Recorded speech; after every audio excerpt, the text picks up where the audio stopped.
I've discussed this once before, and I just think it's best for me to go back into this again and revisit this topic because it's all over social media, and I think it's a great topic. I don't have any friends really. And the thing about it is I'm gonna say a few things. I'm not gonna lie. A lot of it is my fault. Pardon my other phone in the background. I'm very picky about who I allow in because of emotional things that had happened to me when I was young. And it's hard for me to open up to people. It's hard for me. There are people I meet online here on YouTube now that I have incredible chemistry with.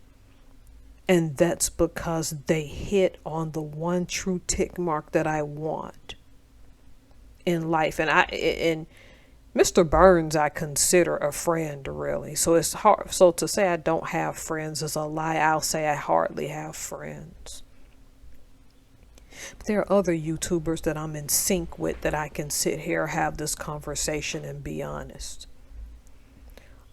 A lot of it's my fault. People try to smile at me at work, I put my head down. Because for the longest time, I felt like no one wanted me there. Even on my last job, when I had the highest of respect, I just didn't make a lot of friends. But I gained a lot of respect with my work ethic, and I felt for the longest time that's all I needed. Because let's be honest, most of the time your coworkers aren't your friends, so I don't struggle with that. Once I move on, if I don't ever see those people again, that was God's will, and that sounds hateful, but I'd rather face God in the end telling the truth than a lie. I've not always been a good friend to people. I've done dirty things to people, and I've had people do dirty things to me. And I'm still working on a book on friendship. I had it formatted once, but I've got to add chapters to it, so I'm going to have it reformatted. Friendship is a tricky thing these days because sometimes you just don't have time to get out. But I can tell you in all honesty what happened to me. And when I tell you this, I'm not trying to sound like a victim. I'm just being honest. In the past few years, I've either allowed myself to be tethered to people that I really didn't want to know, only to get to know them and confirm what I suspected all along, that they had their own agendas that just didn't fit into my life. Some went away and some I just quit talking to altogether. I tried to make friends back home in Alabama, but when you reach out to people, they have their own selfish lives. And see, the thing that ticks me off about that is that you'll see those type of people, the worst people in the world are the ones you left behind. And you know there's either some residual jealousy or some absolute selfishness there, because it's not hard to email someone. So one or two things happen when you go back home after someone really wants nothing to do with you. And this is going to happen to you most of the time.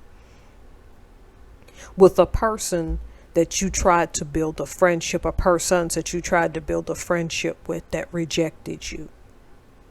Either when they see you in public out of embarrassment, they're going to act like they didn't reject you from afar and try to play it off, but for a myriad of reasons. Maybe they're embarrassed. Maybe they think you'll embarrass them. Perhaps they're taking a selfish and nonchalant attitude about the fact that they swept you under the rug. See, people's nonchalantness gets them in trouble. That's the first one, right? The second one is they'll see you, still pretend to not know you in person, but in a roundabout cowardly way, reach out to see if you were you. And I'll put it to you like this. Later this year, when I go back to North Alabama, I have no interest in hiding the fact that I'm in at North Alabama. Meaning, if you know them, they're good. If you don't know, that's your issue and not mine. So when I go spend time with my father for a while, I'm going to make the rounds and go see a few people, but for the most part, stay at my dad's house. I have zero interest in caring about either two people. The further, the nonchalant is an extremely selfish person because they see you when they think you've walked on their turf and that you've played their game. The latter is cowardly and really doesn't know how to deal with their own low self-esteem, and so what they do is go around about things. I can't say that I've ever pretended not to know someone in public, and yes, you're somebody I work with and I just don't like you, so outside of work I feel no need to pretend that I like you when I know that I don't. I don't hate you. I have no hatred in my heart for anyone.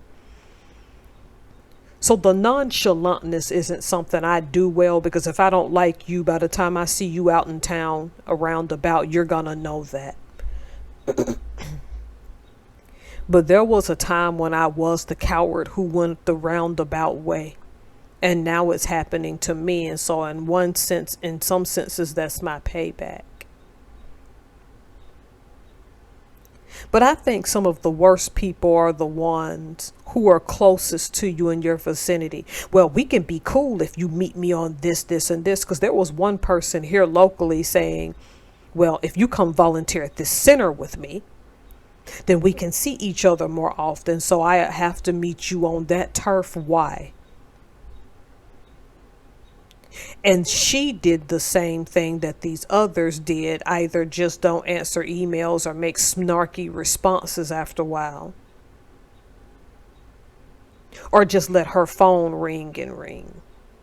And let me say with all earnest that I don't really speak to my siblings anymore for this same reason, because I felt they didn't make an effort either. But that's not the conversation we're talking about here.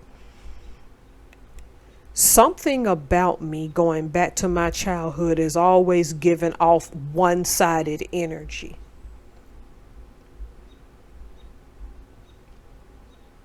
And though I sound sad, it saddens me more so that when people in their 40s, 50s, and 60s do these things, because I'm 44 now. I learned these things in my late 20s.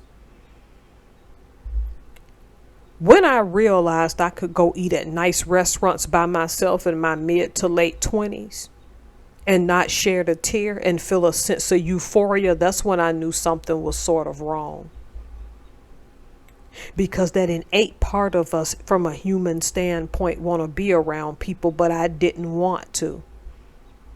It felt good to sit there and eat a full course meal and just take in the atmosphere without drama. And ever since, I've been able to go do that by myself and have no problem.